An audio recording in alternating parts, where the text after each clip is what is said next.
तो हेलो दोस्तों, स्वागत करते हैं आप सभी का आज के हमारे इस वीडियो में, जिसमें आज आप देख सकते हैं हम क्या पढ़ने वाले हैं।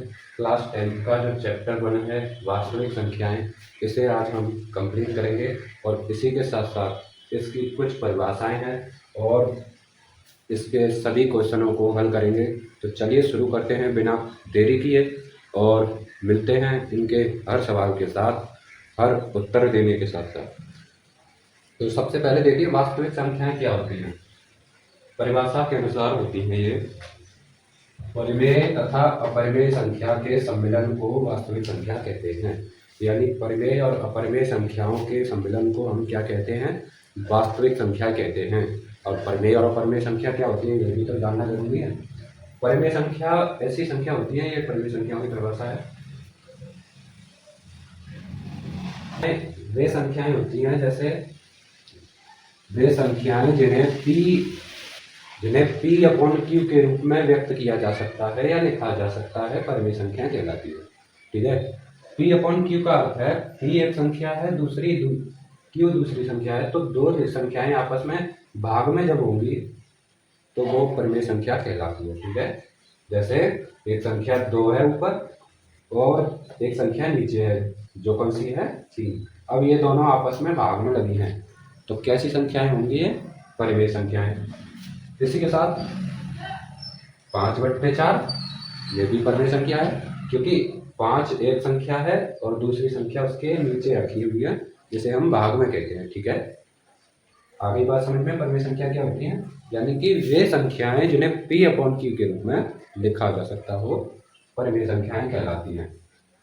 एग्जाम्पल आपको बता ही दिए हैं, 2/3, 5/4 और भी हो सकते हैं, 3/4, 7/3 आदि आदि आदि।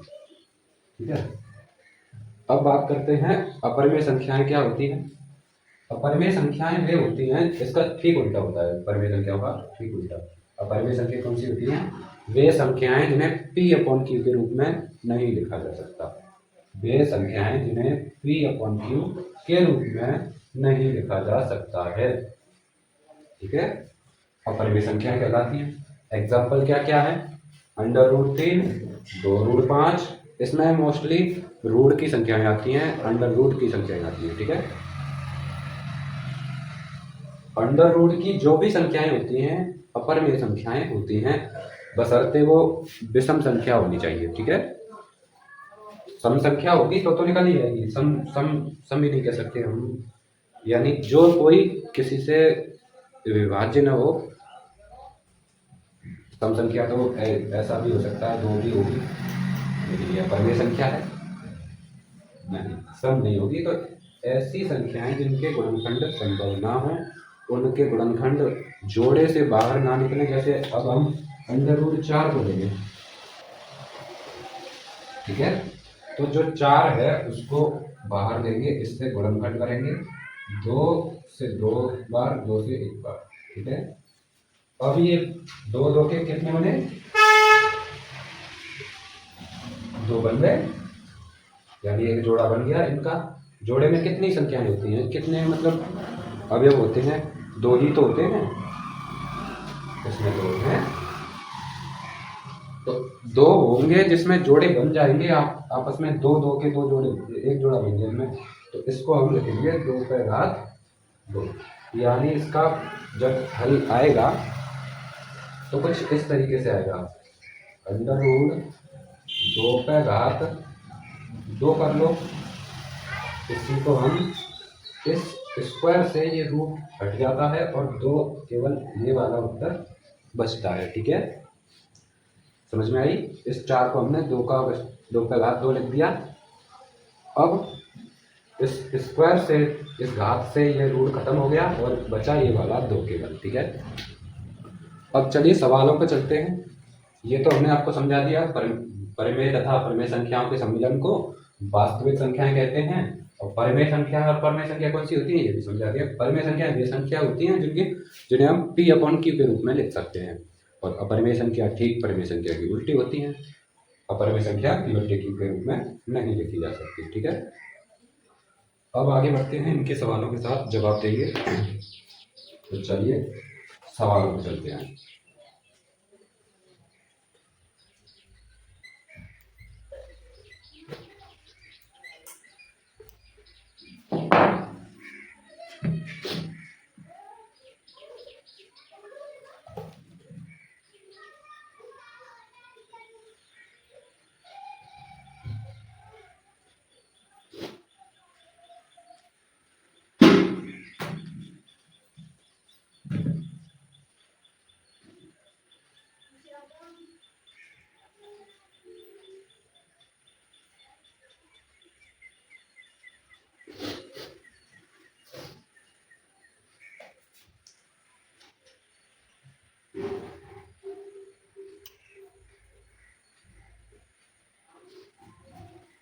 तो देखिए इसमें पहला सवाल है,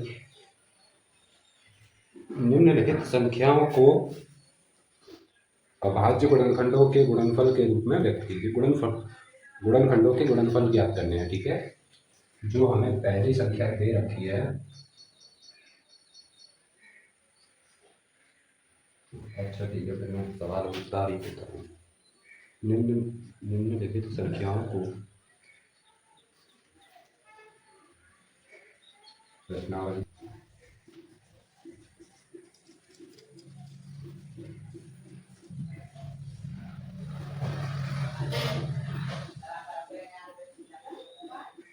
तो चलिए इस सवाल का उत्तर देखते हैं, जानते हैं इसका आंसर कैसे आएगा। इसमें पहले का पहला प्रश्न है 140, ठीक है। इसमें पहले का पहला क्वेश्चन है ये 140।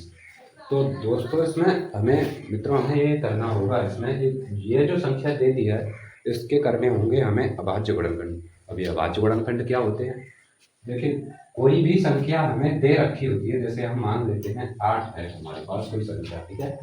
हमारे पास कौन सी संख्या है, 8 है हमारे पास कोई संख्या। अब इसके अभाज्य गुणनखंड करेंगे तो हम एक लाइन ऐसे खींचें, एक ऐसे खींच लें। अब इसको काटेंगे, बस भाग देते चले जाएंगे, जहाँ तक भाग जाएगा वहाँ तक देंगे और बाकी बचा हुआ हमारा शेषफल कहलाता है। जैसे हम पहली संख्या कौन सी होगी, 2, 3 अगली होगी, फिर 5 होगी, 7 होगी, 11 होगी, 13 के बाद 17, फिर 19 और आगे आगे चलती जाएंगी। ये आगे अगली होगी 23, फिर होगी आगे 29। तो सबसे पहले हम किससे भाग देंगे, 2 से। अगर 2 से जाता है इसमें तो सही है, अन्यथा हम 3 से लेंगे, ठीक है। 3 से नहीं जाएगा फिर हम किससे लेंगे, 5 से लेंगे। ये नहीं कि 5 से, 3 के बाद 4 से लेंगे, 4 से नहीं देंगे, 4 से तो 4 से लेंगे, इससे पहले 2 से कट जाएगा वो, ठीक है। तो 3 के बाद 5 से लेंगे, ठीक है। तो इसमें सबसे पहले देखते हैं 8 में किससे भाग चला जाएगा, 2 से चला जाएगा, क्योंकि 2 के पहाड़े में 8 आते हैं, 2 की टेबल में 8 आते हैं। 2 कौन से नंबर पे आते हैं, 8 4वें नंबर पर, 2 4 8, ठीक है। ये देखेंगे 2 के पहाड़े में कितने नंबर पे आते हैं वो लिख देंगे, बात खत्म। अब एक और लाइन खींचो। अब ये 2 के पहाड़े में 4 आते हैं, अभी यही रहेंगे, अभी 2 से ही काटेंगे। तो 2 के पहाड़े से काटेंगे, 2 से कौन से नंबर पे आते हैं 2 के पहाड़े में, दूसरे नंबर पे। तो 2 दूना 4, ठीक है। अभी 2 से काटेंगे क्योंकि 2 के पहाड़े में 2 आते हैं, 2 एकम 2, ठीक है। ये बात हो गई खत्म, ये हो गए गुणनखंड आपके। अब हमें इन्हीं गुणनखंडों को कुछ इस तरीके से सजाकर लिख देना है, हो गया उत्तर, ठीक है। 2 ये जो संख्याएं आई हैं हमारी, इनको आपस में गुणांक लगा देना है, आपका काम खत्म हो गया, यही उत्तर आ चुका है, ठीक है। चलिए अब बात करते हैं हम अपने सवालों की। हमारा पहला सवाल है 140। तो भाई 140 को उतारेंगे,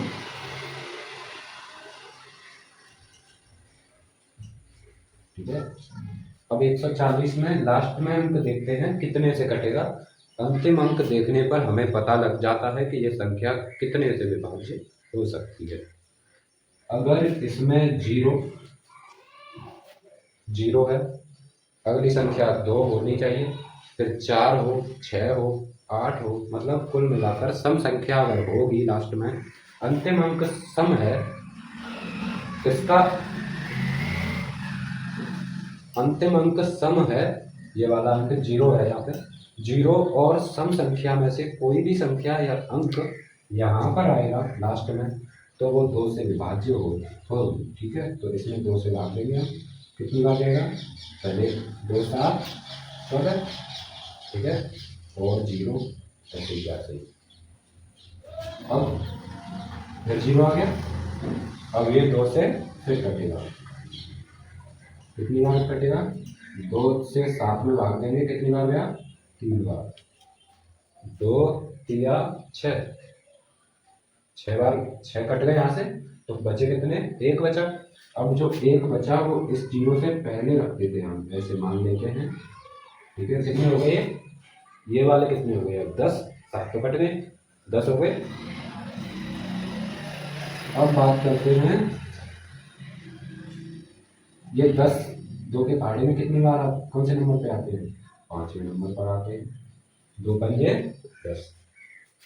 अब मुझे नहीं लगता, आपको बताना पड़ेगा, ठीक है। अब यहाँ 5 आ चुका है, तो 2 के पहाड़े में 5 आते नहीं है, एक विषम संख्या है, तो इसको हम अगली संख्या 3 से काट के देखेंगे। 3 से भी ये नहीं कट रही, क्योंकि 3 एकल 3 और 3 के पहाड़े में 5 आते नहीं है। 5 से कटेगी, तो 5 के पहाड़े में 5 सत्ते 33, 7 एकल 7, ठीक है। अब जब ये संख्या आ चुकी है, तो अब हम इन्हें अरेंज करके लिख देंगे बस। 140 के बराबर में 2 2 2 5 7, 2 2 5 7, आप इन्हें काट सकते हैं, नोट कीजिए इन्हें। यही है उत्तर इसका। अगला सवाल है 156, ठीक है।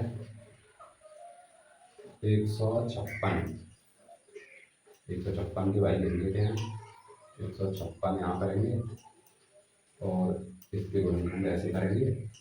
2 से काटो, 2 7 14, 1 बचा 16 हो गई, 2 8 16, 2 से फिर काटो, 2 तिया 6 और ये 1 बचा 18 हो गई, 2 9 और 18 39 हो गई। अब ये 3 से कटेगा, क्योंकि लास्ट में 9 है और 2 के पहाड़े में 9 आते नहीं है, इसलिए 3 से काटो। 3 एकम 3, 3 त्रिका 9। अब ये 13 हो गई। 13 के पहाड़े में ही केवल 13 आते हैं और किसी के पहाड़े में 13 नहीं आते हैं। 13 एकम 13, ठीक है। ये हमने पहले 2 से फिर 3 से फिर 13 से। तो अब इसको अरेंज करके लिख देते हैं। 156 के बराबर में ये सारी संख्याएं अरेंज करो और कितना आ जाएगा इसका? 2 2 3 13। ये हो गया आपका उत्तर उस वाले का, और ये वाला इस वाले का, ठीक है।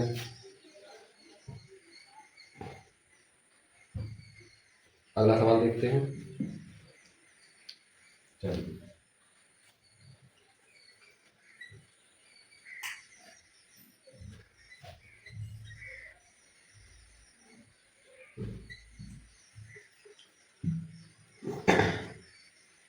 अगला सवाल है 38 25।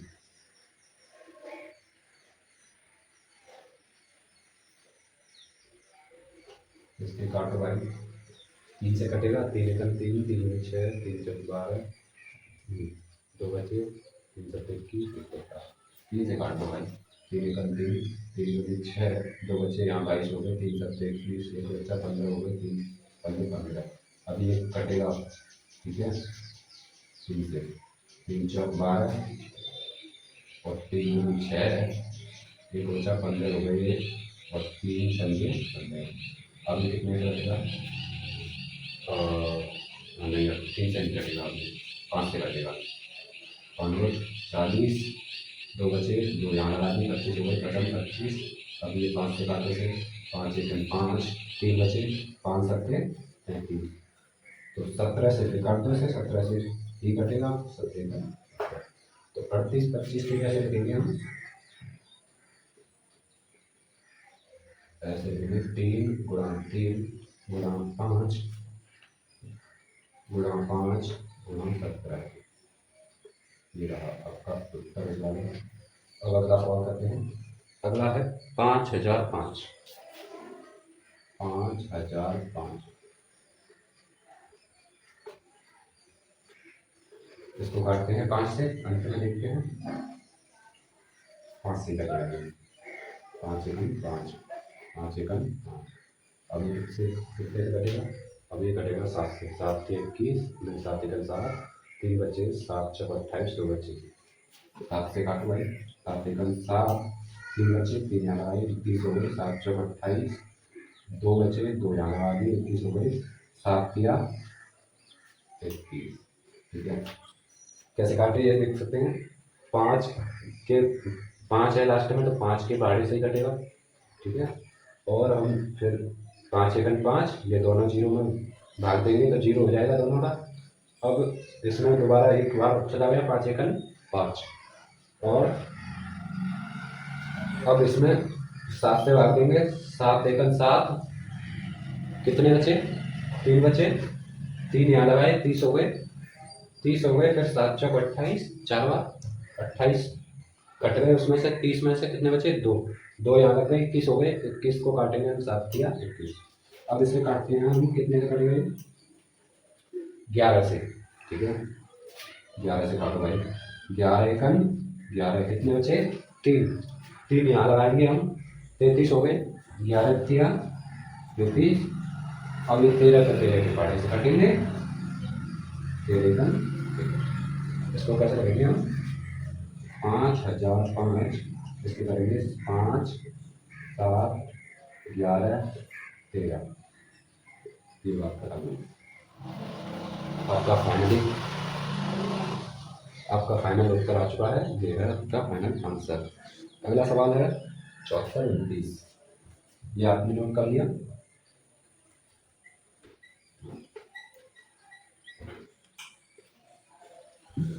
अगला सवाल है 74 29।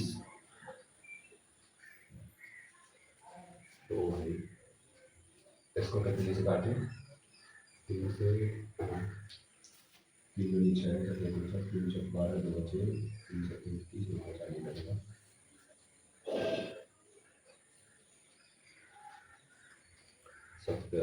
ये 17 के पहाड़े से कटेगा और कहीं नहीं कटेगा। ये किससे कटेगा मित्रों, दोस्तों ये केवल 17 के टेबल से कटने वाला है, और 17 के बाद 17 से छोटी जितनी भी संख्याएं हैं, ये वाले 13 11 7 5 3 2, इनमें से किसी से ये नहीं कटेगा। तो हम इसे 17 के टेबल से काटते हैं। 17 है, आप काट के देख सकते हैं, 17 से ही कटेगा ये। ठीक है, तो 17 से काटेंगे, 17 इसमें देंगे, 17 चौक 68, 17 चौक 68, 68 74 में से 68 घटा दो या काट दो, कितने बचे, 6, 62 हो गए, यहाँ पर 6 लगा दिए। अब 17 से 62 में भाग देंगे, 17 चौक 68, ज़्यादा हो गए, 17 3 51, 3 बार चला गया, 51 हो गए, 51 68 में से 62 में से 51 काट दो, कितने बचे, 51 काटने 9 तो 11 बचे। ठीक है, 11 यहाँ पे लगाएंगे, उन 9 से पहले कितने हो गए, 119, और 119 में 119 में भाग देंगे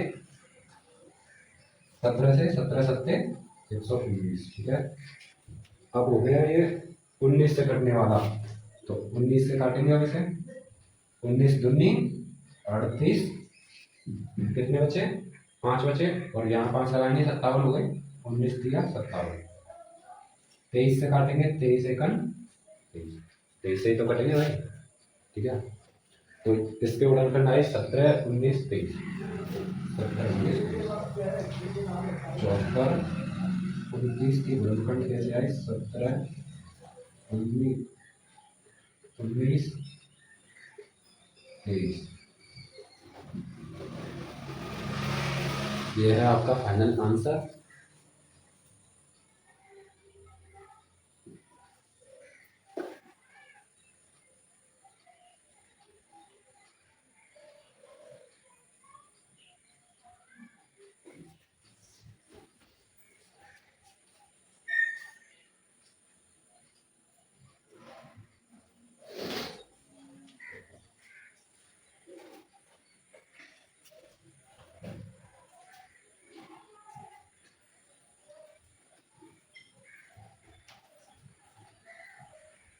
आपने ये नोट कर पाया, चलिए आगे बढ़ते हैं।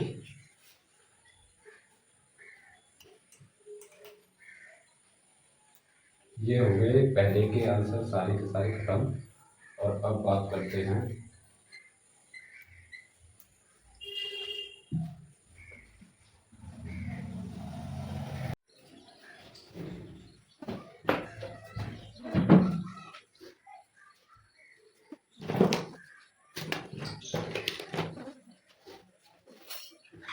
तो चलिए दोस्तों आगे बढ़ाते हैं, अगले प्रश्न पर चलते हैं।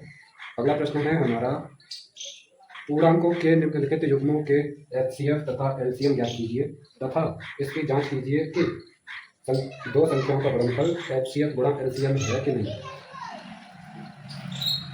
तो चलिए, हमें इसमें बताया गया है कि एचसीएफ दो संख्याएं हमें दे रखी हैं, उसमें से हमें एचसीएफ ज्ञात करना है उन दोनों संख्याओं का और एलसीएम ज्ञात करना है। फिर उसके बाद में उसकी जांच करनी है कि जो दो संख्याएं दी गई हैं उनका गुणनफल करके और उन दोनों का जो एचसीएफ और एलसीएम निकालने के बाद जो संख्या आई है उनका गुणनफल बराबर आ रहा है कि नहीं। मतलब हमें मान लो 2 और 4 कोई दो संख्या दे रखी है, पहली संख्या 2 है और अगली संख्या 4 है, तो इन दोनों संख्याओं का एचसीएफ निकालना है और एलसीएम निकालना है। इन दोनों एचसीएफ और एलसीएम का कर देना आपस में गुणा और फिर चेक करना है कि इन दोनों संख्याओं के गुणनफल के बराबर आता है वो कि नहीं होता। ठीक है, तो हमें कौन कौन सी दो संख्याएं दे रखी हैं पहले बात कर लेते हैं। पहली संख्याएं हैं हमारे पास 26 और 91, 26 व 91। ठीक है, तो जैसे हमने 26 है हमारा और 91 है, जैसे हमने गुणनखंड करने बताए थे, सबसे पहले तो उसके ऐसे गुणनखंड करने हैं जैसे हमने पहले पिछले सवाल में किए हैं। ठीक है, उसी तरीके से तो 2 से कटेगा, 2 के पढ़े में चलाते हैं, 2 से 13 बार, 2 एकम 2, 2 3 6, 13 से कटेगा 13 एकम 13। अब ये वाला कितना कटेगा, ये 7 से कटेगा 13 बार, 7 एकम 7, 2 बचे, 2 यहाँ लगाएंगे, 21 हो गए, 7 3 34, फिर 13 से काटो, 13 एकम 13। अब देख सकते हैं इनके गुणनखंड 26 के ये आते हैं हमारे 2 गुणा 13 और 91 के कितने आए हैं हमारे 7 गुणा 13। ठीक है, ऐसे हमको सबसे पहले ऐसे लिख लेना है कि 26 के जो गुणनखंड आए हैं 26 के बराबर लिख लेंगे सामने और 91 के जो गुणनखंड आए हैं 91 के सामने लिख लेंगे। ठीक है, अब हमें एचसीएफ निकालना है, अगला काम हमें एचसीएफ निकालना है। तो जो एचसीएफ निकालते हैं हम, इसके लिए जो दो संख्या इन दो लाइनों में देखते हैं हम कौन कौन सी सेम संख्या मिलती है। इसमें 13 मिली, इसमें और इसमें 13, दोनों में लाइन में कॉमन है, तो 13 के अलावा अगर कोई संख्या और होती तो यहाँ हम उन्हें लिख लेते। अभी हमारे पास 13 मिली है, केवल और केवल 13 है, तो हम 13 को ही लिखेंगे और एचसीएफ हमारा 13 हो गया। ठीक है, एलसीएम निकालने के लिए हम सबसे पहले जो एचसीएफ आया है उसे लिख लेंगे। ठीक है, और एचसीएफ जो आया उसको लिखने के बाद जो संख्याएं इनके गुणा में बची हैं, जिनका हमारे पास कोई जोड़ा नहीं बना है, उनको और आप इसके गुणा में लगा देंगे। तो 2 गुणा 7। अब इन संख्याओं का आपस में गुणा करने पर जो संख्या हमें मिलेगी वो ही हमारा एलसीएम होगा। तो इसके और गुणा कर लेंगे, 7 दूनी 14, या ऐसे कर लो 13 दूनी 26, 26 गुणा 7 कितने हुए, 7 छक्के 42 और 7 दूनी 14 और 4 18, 182। ठीक है, अब हमारे पास एलसीएम 182 है, एचसीएफ 13 है। अब हम चेक करेंगे जांच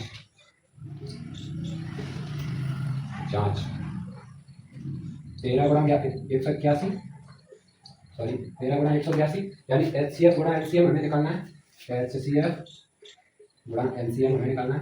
तो इसके लिए एचसीएफ निकाल के रखा है, फिर एलसीएम निकाल के रखा है, उसका गुणा कर देना है और जो संख्या यहाँ पर आएगी उसको गुणा करके देख लेना है। इसका गुणा करेंगे आप और फिर दूसरी जांच क्या करेंगे हम, दो संख्याओं को गुणा,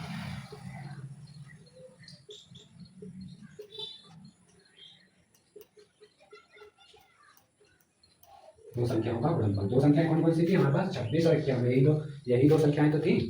जो सबसे पहले जो संख्याएं दे रखी होती हैं उन्हीं को हमें आपस में गुणा करके चेक करना होता है। तो 26 और 91 का गुणा हमारा इन दोनों संख्याओं का गुणा इसके बराबर अगर आ जाता है तो ये सत्यता जांच होती है कि सत्य इसके लिए ये सत्य है। तो चेक कर लेते हैं इसका गुणा करके कितना आता है, 13 गुणा 182, ये आ रहा है आपको 2366, 13 गुणा 182। और अगला है हमारा 26 गुणा 91, इसका भी हमारा 2366 ही आ रहा है। ठीक है, तो आप देख सकते हैं ये वाली संख्या बराबर है, अतः सत्यता की जांच हुई, ये सत्य है आपस में। ठीक है, इसी प्रकार अगला सवाल है, आप अगला सवाल कर सकते हैं। ठीक है, तो चलिए अब बात करते हैं अगले सवाल की। अगला सवाल है आपका,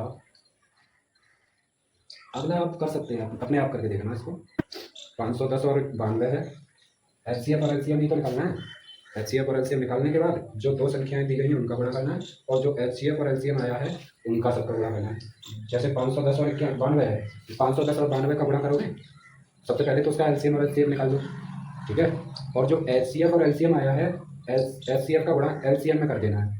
जो संख्या प्राप्त होगी उस संख्या को एक तरफ लिख लेना है, और अंत में दूसरी संख्या का गुणा होगा 510 और 92, जो सबसे पहले हुई थी, दी गई थी, सवाल था जो हमारा, उसका गुणा इस वाली संख्या के बराबर आ जाना चाहिए, ठीक है। तो आप कर देना इसको, ना आए तो कमेंट में बताना मुझे, ठीक है, मैं इसको भी करा दूंगा। चलिए अब बात करते हैं प्रश्न नंबर 3 की।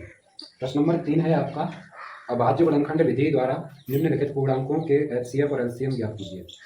अभाज्य गुणनखंड करने हैं, और जो अब दो संख्याएं दे रखी थी उसमें अब कितनी संख्याएं दे रखी हैं, कौन सा नंबर है, 3 का, 3 नंबर का पहला सवाल। इसमें भी मैं एक ही सवाल आपको कराऊंगा, उसके बाद आप करके देखना, ठीक है। 12, 15 और 21, 12, 15 और 21, इनका सबका आपस में ऐसे फैक्टर कर लेना है। तो 2 से काटो 2 छक्के 12, 2 से काटो 2 तिया 6, 3 से काटो 3 एकम 1, ठीक है। 3 से काटो 3 पंच 15, 5 से काटो 5 एकम 5, 2 7, 3 से काटो 3 7 21, 7 से काटो 7 एकम 7, ठीक है। अब जो संख्याएं आएंगी वो कम कर लेते हैं। 12 के क्या आए, 2 गुणा 2 गुणा 3। 15 के कितने आए, 3 गुणा 5। 21 के कितने आए, 3 गुणा 7, ठीक है। अब इसमें हमें एचसीएफ और एलसीएम निकालना है। एचसीएफ आपको बता ही दिया है, जो इन तीनों लाइनों में कॉमन संख्या होगी वो हमारा एचसीएफ होगा। तो देख लेते हैं क्या कॉमन है। देखिए 3 सब में मिल रहा है हमारा, तो 3 हमारा सब में मिल रहा है, इसका मतलब क्या है, 3 हमारा एचसीएफ है। तो एचसीएफ क्या है हमारा 3, और एलसीएम निकालने के लिए क्या करते हैं हम, सबसे पहले जो एचसीएफ आया उसको लिखते हैं, और जो बिना जोड़े की संख्याएं बची हैं उनको और इसके गुणा में लगा देते हैं। 2 गुणा 2, ये बची है बिना जोड़े की, और ये भी बिना जोड़े की है दोनों, 5 गुणा 7। अब इन सब संख्याओं को आपस में कर लेना है गुणा, और जो आंसर आएगा वही आपका उत्तर होगा। तो करते हैं इसका गुणा। 3 दूनी 6, 6 दूनी 12, 12 पंच 60, और 60 6 43 420 आ गया इसका उत्तर, ठीक है। तो एलसीएम कितना आ गया 420, और एलसीएम आ गया आपका 3। चलिए आगे बढ़ते हैं इसके साथ, इसके कोई नहीं, इसके सारे सवाल करते हैं हम, ठीक है। आप इसे नोट कर लीजिए पॉज करके, ठीक है। चलिए अब बात करते हैं अगले सवाल की। अगले में है 17, 23, 29। दूसरा है 17, 23, 29। तो देखिए 17 तो 17 के बारे से कटेगा, 17 का 17, 23 है 23, 23 से कटेगा, 29 से 29 कटेंगे, 29 से 29। तो 17 के कितने आए, इसको एक को भी एक बार काट दो, एक एकड़ एक, एक एकड़ एक, एक एकड़ एक, ठीक है। काट सकते हैं भाई। 17 के कितने आए, 17 गुणा 1। 23 के कितने आए, 23 गुणा 1, और 29 के कितने आए, 29 गुणा 1। अब देखो इसमें क्या कॉमन मिला है, एक कॉमन मिला है। देखो तीनों लाइनों में एक मिल गया, तो एलसीएम इसका क्या होगा 1। एलसीएम कैसे निकालेंगे, 17 गुणा 23 गुणा 29, और ये वाला गुणा कर देते हैं, ये एलसीएम जो आया, ठीक है। और 1 है तो इसका कोई फर्क नहीं पड़ेगा इस पर, तो इसका गुणा करके देखते हैं इसका कितना आ रहा है भाई। 17 गुणा 23 गुणा 29, ये आपका 11, 33, 9, ठीक है। ये आपका उत्तर है, फाइनल आंसर आ चुका है। आगे चलते हैं, अगला सवाल है आपका 8, 9 और 25। नोट कीजिए इसे वीडियो पॉज करके। चलिए आगे है 8 और 9 तथा 25। 8, 9 और 25। 8 के गुणनखंड करो, 9 के करो, 25 के करो। 2 से काटो 2 चौक 8, 2 से काटो 2 दूना 4, 2 से काटो 2 एकम 2, 3 से काटो 3 चौका 9, 3 से काटो 3 एकम 3, 5 से काटो 5, 5 दूनी 25, 5 से काटो 5 एकम 5। चलिए जोड़े बनाते हैं इसके। 8 के कितने आए, 2 2 2, 9 से कितने आए, 3 3, 25 से कितने आए, 5 5। अब देखो इनमें एक भी कॉमन नहीं मिल रहा, इन तीनों लाइनों में कोई भी कॉमन नहीं मिल रहा, तीनों के फैक्टर किए हमने, कोई कॉमन नहीं मिला। तो इसके बाद हम एक सब के गुणा में कर देते हैं, एक को सब के गुणा में लगा देते हैं, तो एक हमारा जोड़ा बन गया, ठीक है। एक जब जोड़ा बन गया तो एचसीएफ कितना आ गया हमारा 1, और एलसीएम के लिए ये सब बिना जोड़े वाली संख्याओं का गुणा आपस में कर देते हैं। तो 2 गुणा 2 गुणा 2 गुणा 3 गुणा 3 गुणा 5 गुणा 5। तो देखिए इसका बड़ा कितना आएगा, करके देखते हैं।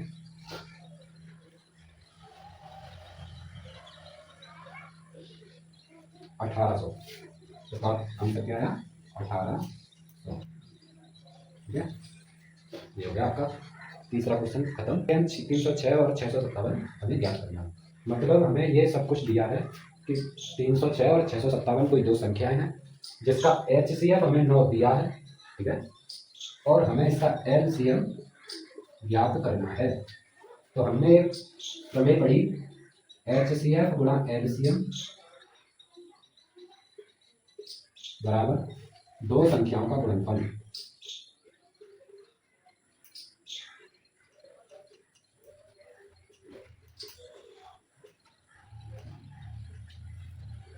ठीक है, तो HCF कितना दिया है हमें, 9। LCM हमें ज्ञात करना है। दो संख्याएं कौन कौन सी हैं, 306 और 657। तो इसमें हम मान लगाएंगे बस, और कुछ ना करना है। HCF की जगह 9 आ गया, ठीक है, 9 दिया है, गुणा LCM हमें ज्ञात करना है। हमें पता नहीं LCM कितना है, ठीक है, अभी हमें निकालना है। और फिर हमें दो संख्याएं आपस में गुणनफल में लगा देनी है, जो दो संख्या 306 और 657 दी गई है। तो 306 और 657 का गुणनफल हो गया। गुणनफल मतलब गुणा हो गया आपस में, ठीक है। चलिए यहाँ से एलसीएम निकालेंगे तो कैसे आएगा, ये 9 भाग में चले जाएंगे, इसके गुणा में है तो 306 गुणा 657 भागित 9। इससे 657 को काट दो, इसका या 306 को काट दो। 3 से 9 से काटो, 9 में 18 29 27 और 9 पहिया 65 और 30 27 9 6 30 54 9 7 63, ठीक है, 63 हो गए। और 2 बचे, 2 यहाँ लगाए, 27 हो गए, 9 3 27, 73 बार कट गया। तो 306 का गुणा 73 में कर दो भाई, 306 गुणा 73, ये आ गया 22 338। एलसीएम आपका आ गया 22 338, ये आपका फाइनल आंसर है। तो इसी के साथ समाप्त होती है आपकी एक्सरसाइज। अगर आपको ये वीडियो अच्छा लगा हो तो वीडियो को लाइक, शेयर और चैनल को सब्सक्राइब करना ना भूलें। मिलते हैं आपसे प्रश्नावली 1.2 के साथ, तब तक के लिए जय हिंद, वंदे मातरम।